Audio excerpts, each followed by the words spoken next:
nakuphi emakhaya amadolobheni asekoplasta khona lapho kubukela khona SABC 1 sasifikile ke thina ke nelihlelo Yilungelo Lakho, it's your right, your consumer affairs TV show. Sinilethela ke nelihlelo ke kuhamba phambili SABC 1 Mzansi for show. Mina ke ngingisimphiwe Ngqongwane. Bekunene ligama leli lithi bathupile liniketa ke inshisekelo yahulumende ekunika ke imphakathi ke usito lolutsite ke lisezingeni elisetulu. Kepha ke ingabe ubona ukuthi lesithembiso sekubeka umphakathi embili kunika ke usito ke uyafezeka yini? Mina ke ngingisimphiwe Ngqongwane asingene indzabeni yethu namhla.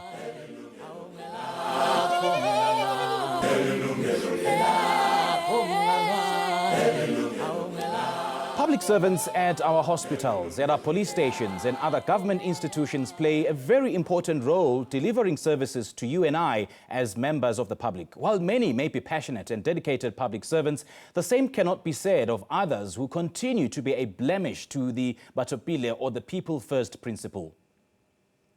And as we celebrate Public Service Month during September, we are today joined on the show by the Public Service and Administration Deputy Minister Sindisiwe Chikunga. We also welcome former Public Protector Professor THULI MADONSELA, who now lectures at the University of Stellenbosch. Also joining us on Skype is KRUUSE. He's the Director of the Public Service Accountability Monitor at RHODES University School of Journalism. A very good afternoon to you three. Thank you so much for joining us. Welcome to the show. Thank you very much for having us. Thank you, Simpiwe. All right. Good afternoon. Good afternoon to you, Jay. Deputy Minister, ngicela ngawe ukuthi njengoba September is Public Service Month and keeping up with the principle of Batopile or people or putting people first, where are we in terms of implementing that policy of putting people first?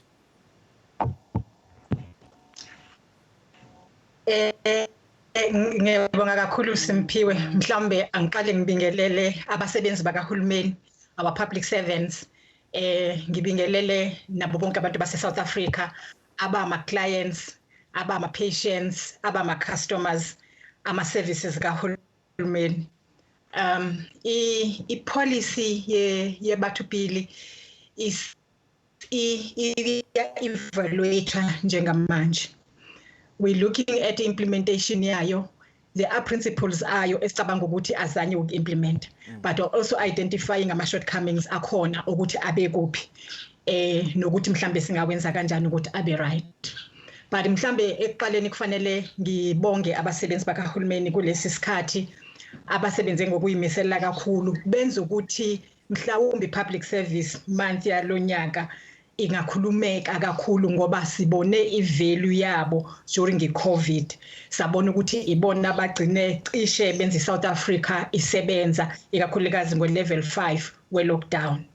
Kukhona abanye abashonile, sidlulisa ukuzwelana nemndeni nabasebenza nabo nomakhelwane ngalabo abashonile. And as i-government and i-public service and administration department sizimisele kakhulu ukuthi si-assiste la singa-assista khona, umemezele nominister ubhekicele no-deputy president kulabo abasabanjwe ileli gciwane abagulayo nangendlela eningi abangabe bathola mhlawumbe ukugula besemsebenzini, sithi sinabo engathi bangasheshe balulame. But also we have legislation such as Occupational Health Act, which we are implementing in the workplace. I-Batopile principles ikhuluma ngama principles awu-7 abantu phambili. Eyokuqala i-consultation. So when this principle started, everybody understood ukuthi this is a constitution based and underpinned principle. Ukuthi you don't just decide for the people, but you consult with the people.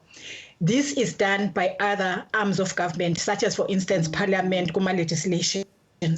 But we are also as public servants expected ukuthi si-implement this principle ukuthi singacabanga abantu ukuthi bafuna lama services, but sizwe ngabantu ukuthi nanka ama services esiwafunayo. Another one esikhuluma ngayo important yama service standards. Ekhuluma ukuthi equality yama services but quantity as well. Ukuthi you can have one hospital that is working very well but far from everybody, to the extent that people may not be accessing it, and therefore both quality in the public service and quantity they count, and they are a necessary principle that we require to see. And that is why we've been trying to build clinics, schools and everywhere, even if we're not there yet. Okay. Probably I can go on and on. Yeah, before we get deeper into the conversation and into the gist of this conversation, namhlanje Deputy Minister, kuyangani lokuthi kubekwe September as a public service month. Logo, does that mean ukuthi emva September the quality of public service then drops? Not at all.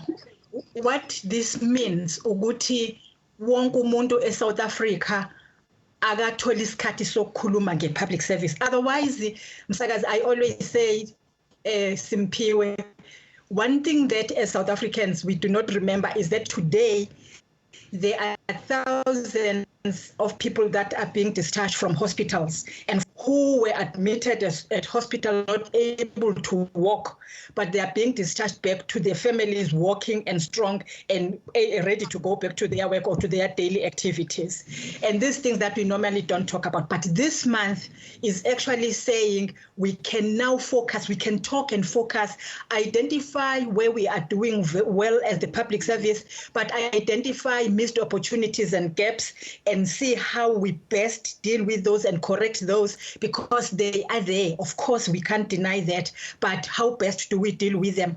Find time to look at the legislations that might require amendments, policies that require more emphasis on implementation, because I always believe that the policies that we have, even if we're not to amend them, even if we're not to do anything, but we can actually provide good public services to our people if we can implement them. But one strength I always also talk about as public service is that we have in the main professionals.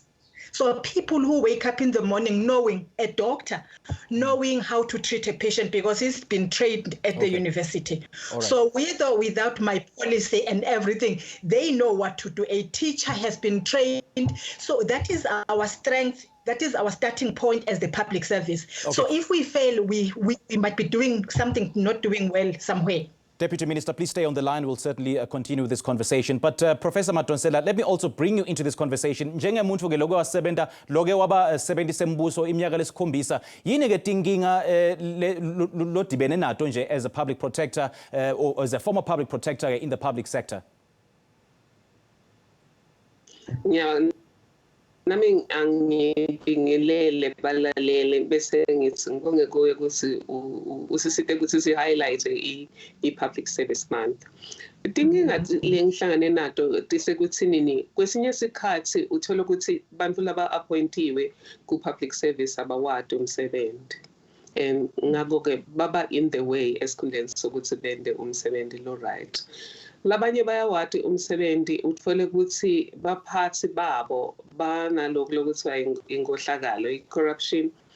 Umuntu ufuna kwenda into le right kodwa bathi kuya hayi let's say for example tender ngoba ema-tender aba ne-impact ekuthini i-service delivery itahamba njani. Ufuna kuniketa li-tender kuyi-company lokubudzala isebenza lo msebenzi. Bese sekuba khona lothi hayi ayilithenda liye lapha yana kaMadonsela ngoba yathi lapha kaMadonsela khona lokutawubuya back. So liya lapha yana kaMadonsela so utfola ukuthi kaMadonsela abakaze bawendela umsebenzi lona. Bese baya overcharge maba overcharge la ukuthi batawutfola yabo imali bese bendlulisa lo msebenzi kulabanye abantu bese kungabiko khona indlela yokuthi ke ku supervise. For example, Deputy Minister right ukuthi labanyenti kuhulumende bende umsebenzi lo right kodwa laba labenda umsebenzi lo wrong bamosa ligama la hulumende and masithi nje bathupili bantu phambili. Ngicabanga ukuthi kufanele siyivuselele leyo campaign so that ngempela bantu phambili, because the average person lo hlanga betana nemisebenzi kubo masipala kubo welfare kubo etinkantolo abatholi i-treatment let's bantu phambili. Okay. Professor MADONSELA, please stay on the line. And also Jay KRUUSE from the Public Service Accountability Monitor from Rhodes University. Please stay on the line. We'll certainly touch base with you after this break. Please join us after this break. Leli Yilungelo.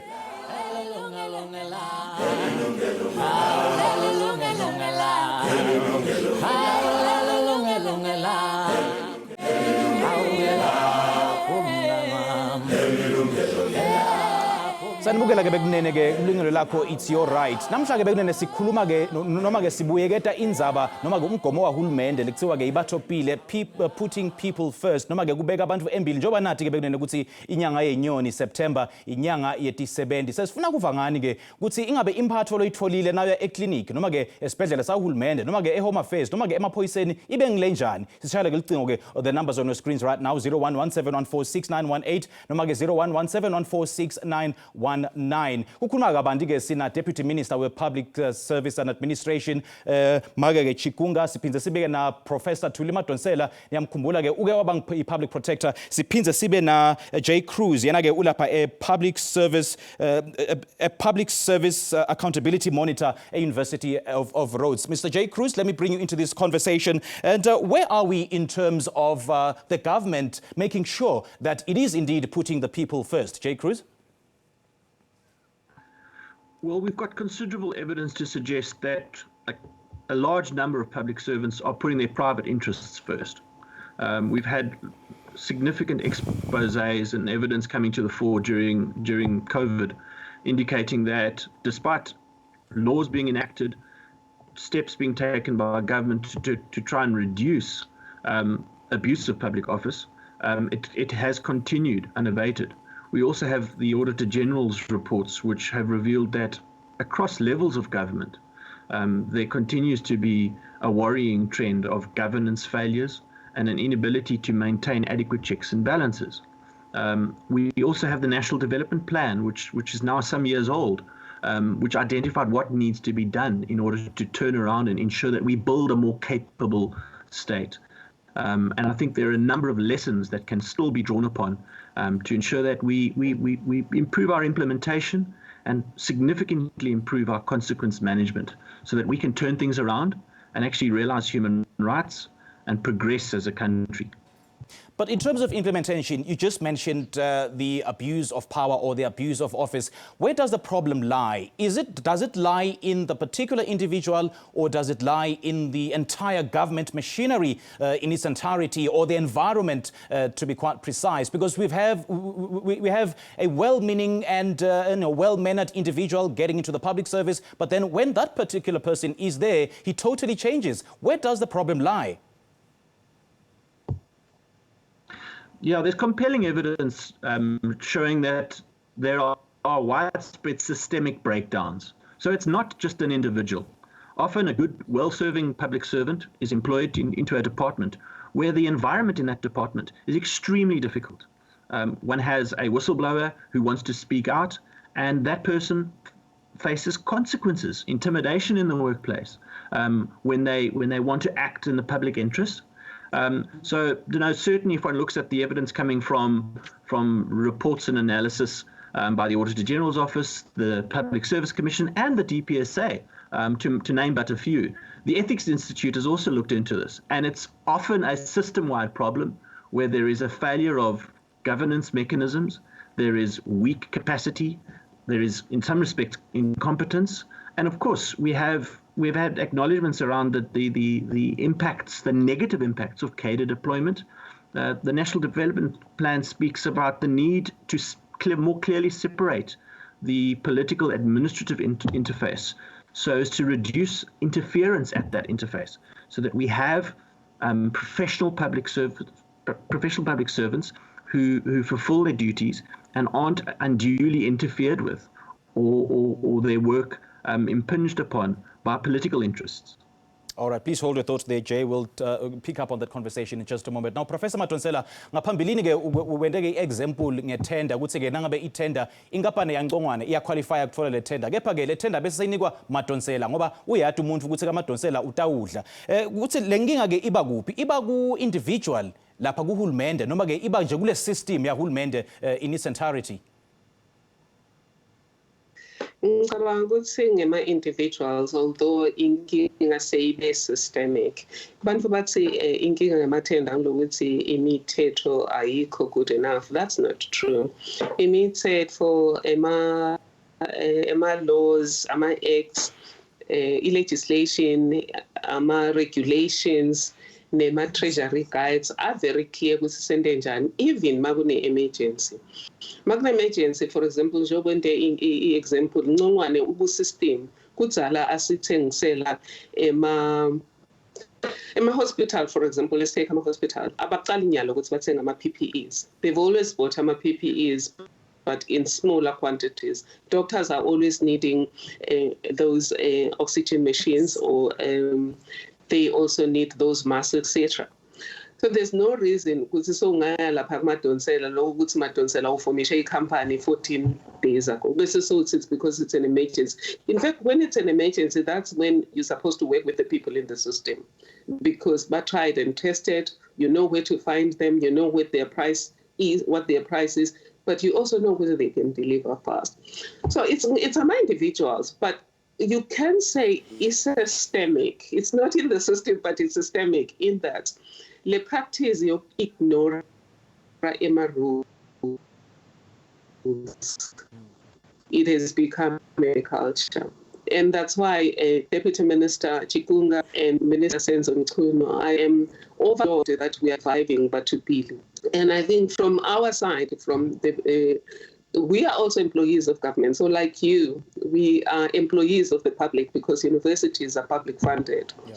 We would do anything in our power to make sure that we revive that campaign of just do the right thing. Yes, okay. There are people I've explained, but it's all about thinking because somebody in power wants them to do the wrong thing. But the majority of people have an opportunity to do the right thing. But some of them don't even know what is the right thing, which means we need to quickly train everyone on procurement, the right procurement. We need to train everyone on Batupili, because when Minister Zolasquia introduced Batupili, it was something that was talked about daily, because our habits come from things lesitenda regularly, regularly. So if this campaign can do that, and then just lastly, lama standards akabuyele ukuthi abe khona lapha emafasteleni. We've just spoken about etibhedlela, but abantu thinking amabaye home affairs. They are sent from pillar to post over who qualifies and who doesn't qualify. Banfu also, they're being sent to from pillar to post emapoliseni. Lo munye ubika i-rape, expect ukuthi umuntu like for example, for me, Cecilia colleague yami wa rape. Why bigger i-rape umuntu wangaboshwa? Then babita mina ngaba involved. Mase kubonakala ukuthi nginvolved umuntu eventually, because engibita lo, so eventually they didn't know what to do. Bambopha lo muntu. Within 1 hour bamkhipha. Akayanga e-court, akayanga nsa.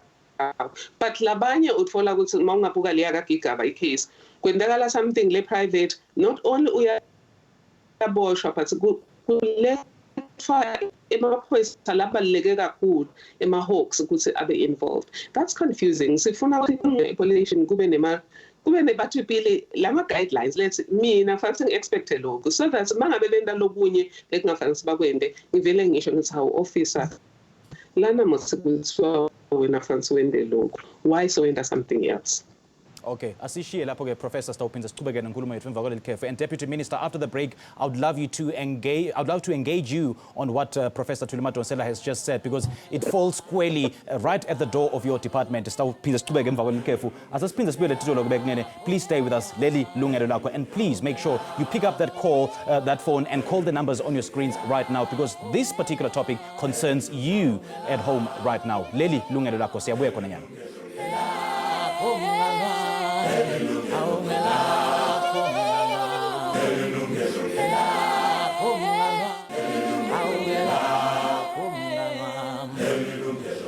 Welcome back. Kumbula ke tincingo tethu tivuliwe bekunene ukuthi nawe ungaba ingcenye yenkulumo yethu namhla. Our participation lines are on your screens right now. 0117146918 noma ke 0117146919. You can catch us on our various social media platforms. What does public service mean to you?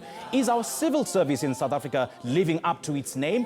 And do you think that all those public servants who are in public office today are justified in being there? And yini ke imphatfelo kwe wayitfola ke now we are esibhedlela noma ke uya emaphoyiseni noma ke uya eHome Affairs noma ke kuliphi litiko lahulumende singasijabula kuva ngawe ukuthi ingabe le treatment lo itfolile ke iba kanjani. Let's take our first caller sina Anonymous lapha eBrits. Very good afternoon to you. Welcome to the show.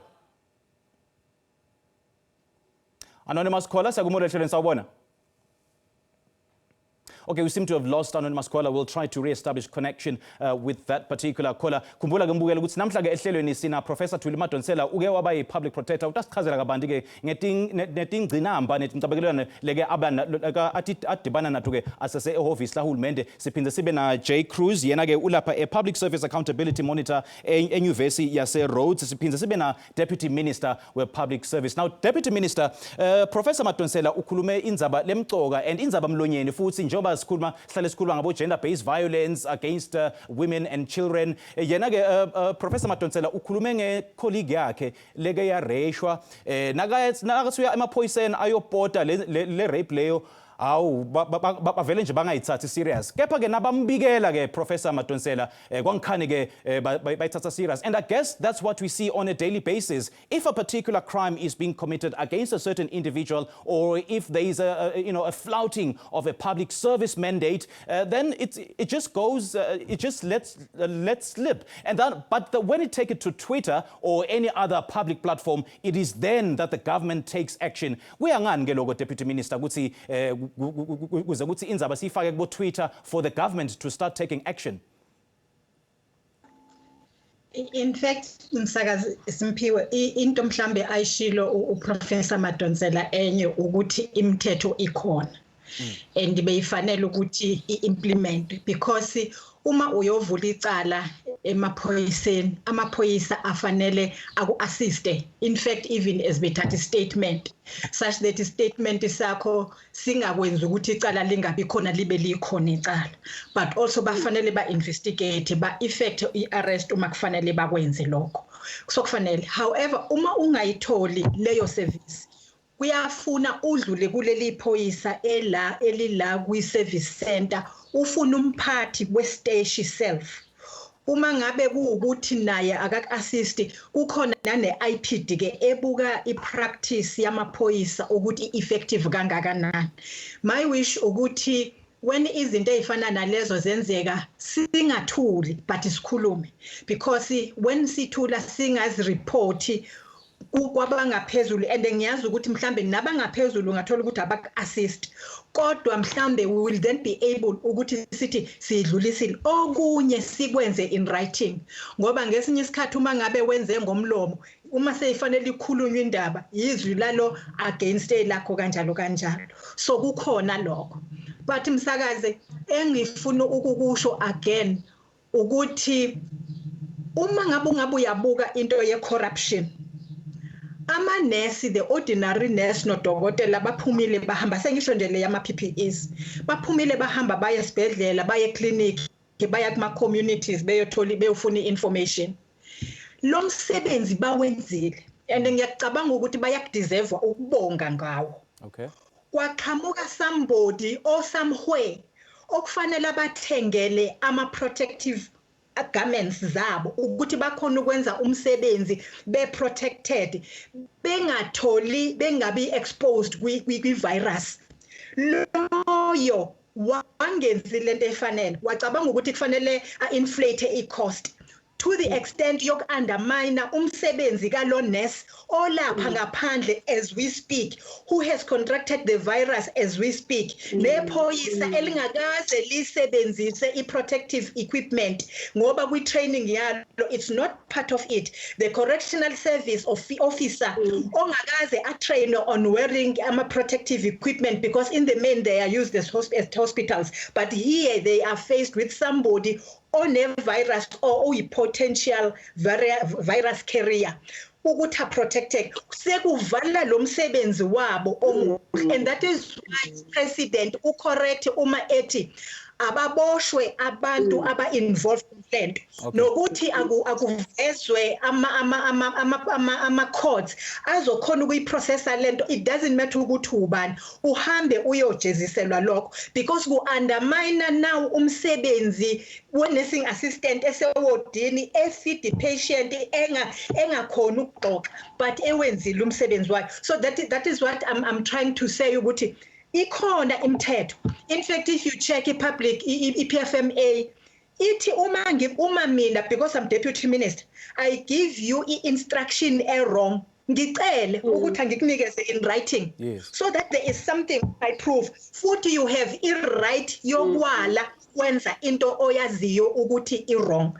Because let me say this, I can come political ngizothi uyazi ngine-event endaweni so bengifisa ukuthi uma kune catering si-appointe abantu aba-ordinary in that area, whether that is possible or make it happen within the law so that I still achieve it but within the law following the correct processes. And if I feel ukuthi abantu aba-ordinary laphayana they too can be empowered kule event ekule ndawo akusukanga abantu edolobheni bayo-provide ama-services emakhaya, we empower abantu abalapho, do it. But because Deputy Minister, you're making a very we have the You're making a very valid point there, and I want to engage you further. But for now, please hold your thought, because we need to take our first caller. We've got Anonymous, and he's back on the line.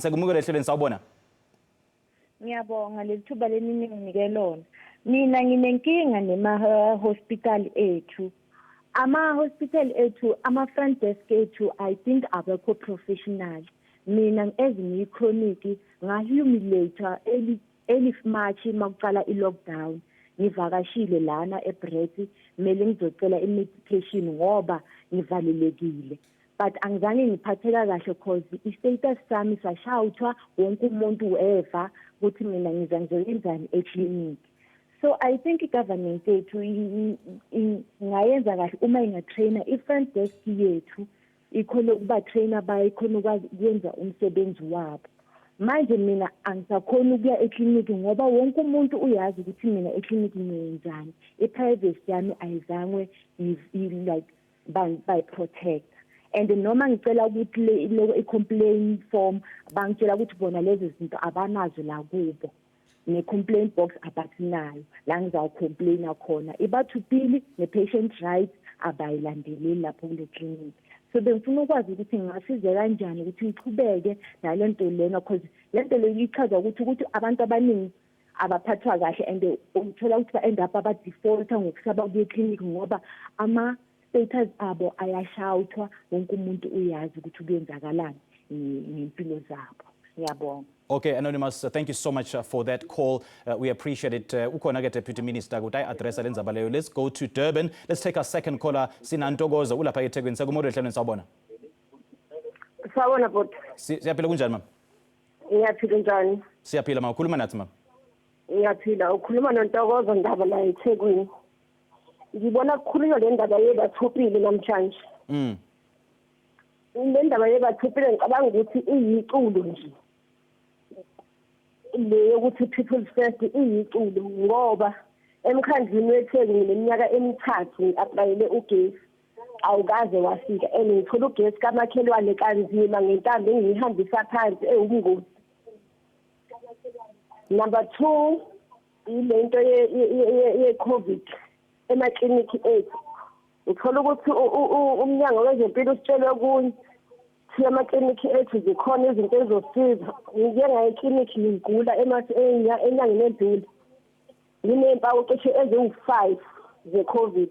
Nangifike ekliniki bangiscreena bangitshela ukuthi ya impela zikhona kodwa manje ngeke bakwazi ukuthi bangicheck-e ngoba ayikho imoto ezohambisa i-specimen. Ngalamanye amazwi kumele ngiphindele emuva ngiyagula kulowo mzuzu. Okay, Ntokozo, siyabonga kakhulu ukusishayela. Impendulo ke sitayitfola ngemva kwaleli khefu ngoba Deputy Minister ukhona futhi ukulalele utakuchazela ukuthi ke kungabe kuyangani lokho sichazela kona ukuthi kwendeke etikweni lahulumende. Let's take a next break and we'll be right back after this. Ungasanyakade bekunene leli lungelo lakho.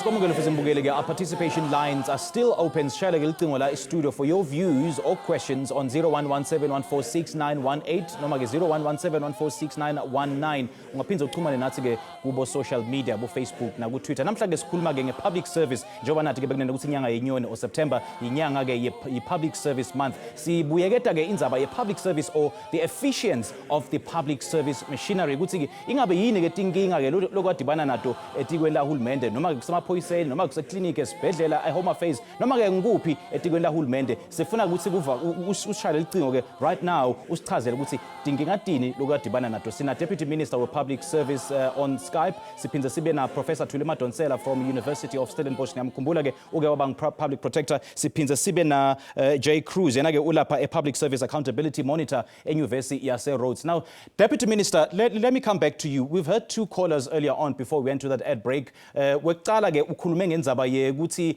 ufuna ukuthi kutrainwe disebeni tahulumende ngoba ngathi i-public service ayikho at all. Ngoba ke wende ke i-example ukuthi nakafika esibhedlela bamthethisa and it's something that I've witnessed myself. Ngibona ke gogo lomdzala bamthethisa angathi nithi ende njani. So the most important issue that we need to tackle namhla ke Minister indzaba ye recourse. Kuthi ke nangabe ngidibane nenkinga kahulumende ngiyakuphi sive siyatiswa yini ukuthi nangabe badibana nenkinga ukuthi baya kuphi. Anonymous caller ke eBrett ukhulume ukuthi ke kude nama complaints box at the various departments. So Deputy Minister ingabe ungayichaza uthi ngelendzaba le? Simpiwe enye yezinto okufanele ibe khona kuma institutions egovernment ama-box la ufaka khona complaint. Kodwa isibhedlela nekliniki no home affairs unabantu abaphethe. Akekho umuntu osebenza esibhedlela ngaphandle mhlambe koklinayo nosengadini kodwa kuma professionals ongatrainiwe kakhulu ngeissue ye confidentiality ne-privacy yemuntu oze esibhedlela. Angikutsheli ngempilo yami ngoba ngikuthanda ngikuphuphe ebusuku. Ngisuke ngikutshela ngempilo yami ukuthi nginenkinga enje ngine-sexually transmitted disease because unesi udokotela. And ngethemba lokuthi leyo iphakathi kwami nawe SOWETO. Ngingadecide mina ukuthi utshele my husband even or ungamtsheli because it's about me. Akekho ongatrainiwe lokho. Uma engakwenzi lokho ubreacha i-code of conduct yakhe but i-ethics yakhe and angareportwa esibhedlela. But many, particularly esibhedlela, they also have their professional bodies. You can report unesi kwi-nursing council, you can report udokotela ku-medical council for doing that uma ebreaka i-code of conduct yakhe ne-confidentiality anayo omnikeza i-information ngawe ngenxa yalokho. Are the members of the public advised on that, on what to do? Ngoba it seems like lawo ma-bodies lawo lowabalile bo-nursing council akhona nje kepha nje sive asatiswa ukuthi kumele siye kunaku kumele sinqonqothe kunanga umnyango nangu nangabe ke badibana netinkinga. Do you get a sense ukuthi in the spirit of people putting people first, are people advised on what to do and to seek recourse? Iyo into es-assista nge-public service month because isinikeza nethuba ezisikhuluma ukuthi sizwe ukuthi kune-nursing council abantu abangayazi but somewhere ithi i-interest yayo ukubona i-public ithola ama-health services from ama-nurses are-correct but mhlawumbe abantu abazi ngawo and therefore kufanele ukuthi si-engage as i-department nabo ukuthi no but abantu abazi nanokuthi niya-exista abazi nanokuthi abantu bangaripota kini amanesi angenzi okufanele medical council odokotela bangaripotwa umuntu o-ordinary ukuthi abenzi khona okufanele. So there are these bodies that are there, but there is the employer as well. There is ourselves. There is whistleblowing. Okunganikezwa vele.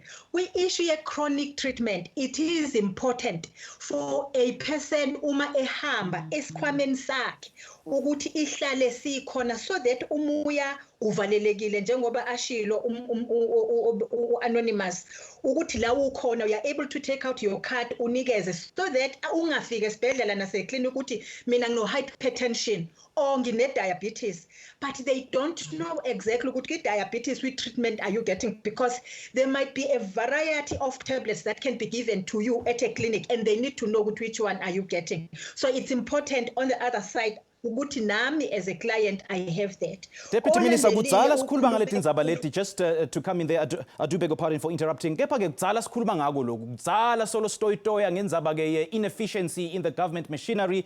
Kepha ke kude lokwetekako, lesitshelwa kona nje ukuthi no lendzaba lena sa investigator noma ke sitshele ukuthi so and so has been suspended. Ubona ke a couple of days later umbona umuntu sekaphinza uyachubeka uyasebenza. So lenkinga lena vele iyohlale ikhona, ngabe nginemanga yini?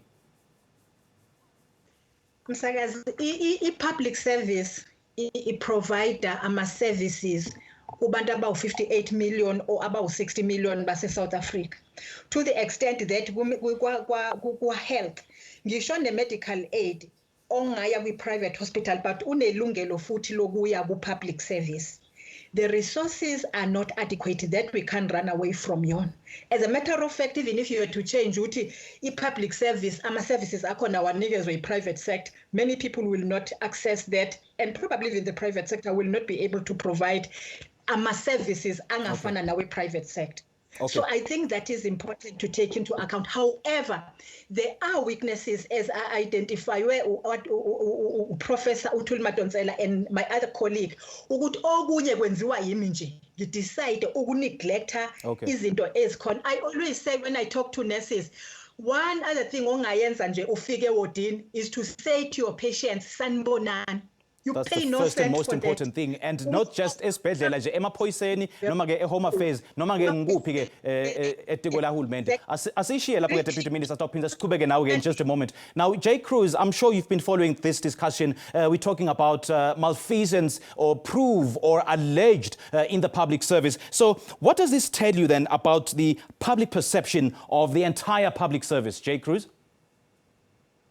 Well, the public perception is very low. You know, there's the Mo Ibrahim Index of African governance, and there's corruption surveys which show very steep declines in the public's perceptions and confidence in the ability of the state and law enforcement agencies and heads of department in departments and municipal managers to take action against officials and service providers. You know, the Deputy Minister made the point earlier that we also have service providers who inflate prices. They are rendering a public function and they should face consequences. It's not just civil servants. It's also service providers.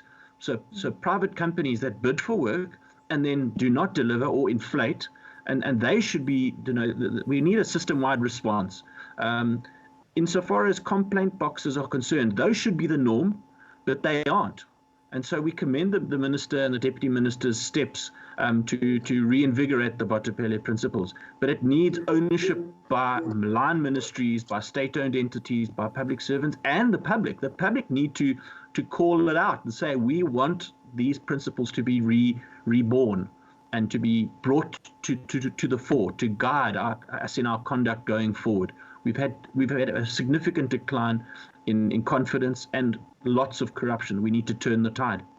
You're quite right there, Jay. I mean, it's very vital that we enforce the spirit of accountability within the public service so that public servants take action, not because we have taken the matter to Twitter or social media or any other public platform. So the principle of Botapele or putting people first, Jay, it sort of underpins the culture of our public service. But then, does this translate a fact, or it still remains an aspiration? At this stage, it's aspirational. You know, we have communities who have lost faith in law enforcement, police. We see, unfortunately, an increase in violent protest, and unfortunately, we see communities attacking suspects. And those are very worrying signs.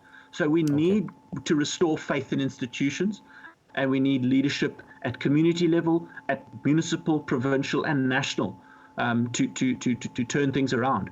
We need principled ethical conduct, a return to good values. Okay, good point you've made there. Please stay on the line, Jay. We'll certainly pick up on this conversation after the break. And nasibuya ke Kefin, Professor THULI MADONSELA, ndawuthanda ukuthi sixoxisane nawe kabanti ngenzaba ukuthi singabe abantu banawo yini emandla ekushintsha uhulumende ukuthi ke aphushe the public service machinery. In just a moment sitawubuya ke emva kwelekhefu. Let's take our final ad break. Nasasibuya ke sitawuqhubeka nenkulumo yethu. Leli lungelo lakho. Don't go away. Hallelujah.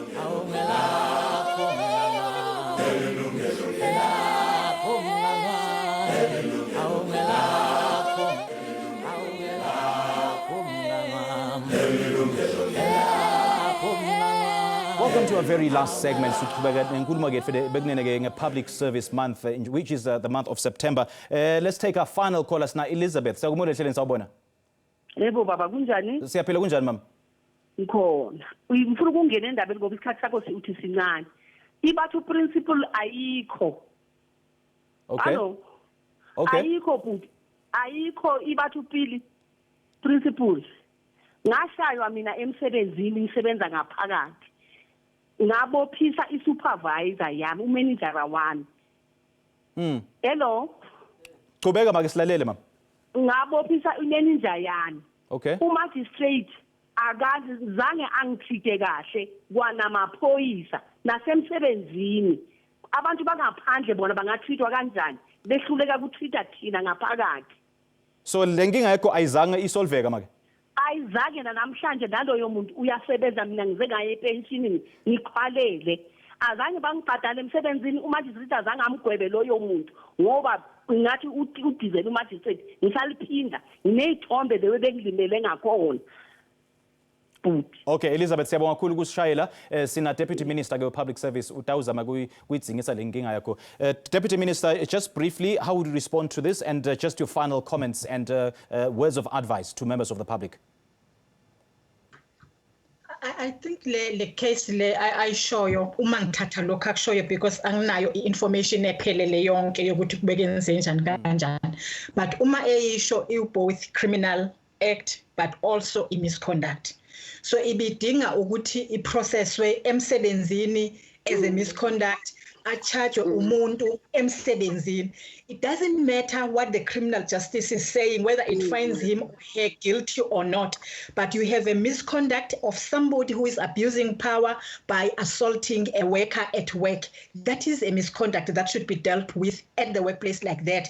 And then you have a criminal case that should be dealt with by the magistrates, by prosecutors, police, and everybody else.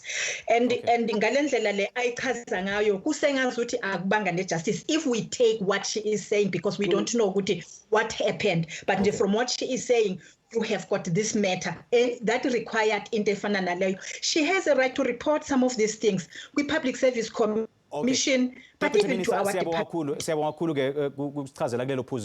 Madonsela, in the spirit of, or in light of the shoddy public service performance, ingabe ke bogogo Dlamini lapha emakhaya banawo in emandla ekushintsha uhulumende noma ke ekushintsha tisebenta uhulumende ukuthi bende umsebenzi wabo?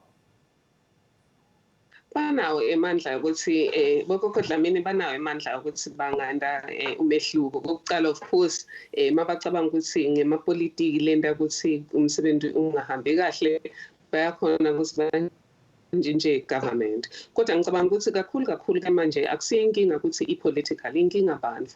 So into lesingayenda mina ngicabanga ukuthi kokuqala nje thine bantu mina nawe thine bantu besemphakathini emandla lesingawasebenzisa ukuthi sibe fair. Kukhona ama-studies lendiwe labonisa ukuthi mangabe bantu babhoca ngebenze bangayidlanga inyama, wonke umuntu then uba nale attitude nje ukuthi what's the point? I think we have to be clear ukuthi iningi lebantu labo public service benda umsebenzi wabo kahle. Okay. And then isolate lama bad apples. Ngicabanga ukuthi masingenda emashow la ukuthi khona celebrate laba labenda umsebenzi kahle kungaba indlela yokuthi bantu bawuthanze lo msebenzi wabo batithanze. I saw ukuthi miyami is protector. Unfortunately, Professor, we have to leave it there. We don't have much time. Professor. Now, J. KRUUSE, as we are closing the show, I mean, what are some of the areas of concern that stand in the way of achieving a highly efficient public service? Well, certainly threats by public servants who are opposed to Botapele principles. So that requires exposure. It requires consequence management, far better consequence management. So when people speak out and assert their rights, as the Constitution and the Botapele principles seek to achieve, it's critical that one takes down the names of people that you engage with in the public service. And if you receive poor service or if you're treated harshly, that you speak out about that. You improve that accountability relationship. That's critical going forward. So use your voice. Jay KRUUSE from the Public Service Accountability Monitor at the Rhodes University, Professor THULI MADONSELA from the Stellenbosch University, and now we get Deputy Minister Sindisiwe Chikunga Siyabonga kakhulu ukuhlanganyela nathi. Thank you so much for your valuable insights, and we do appreciate your time. Hi, let me thank my guests for making time to be with us this afternoon. Please join us again next week for yet another consumer affairs discussion. From Miss Mpio Ngongwane and the rest of the team, Nsale kahle.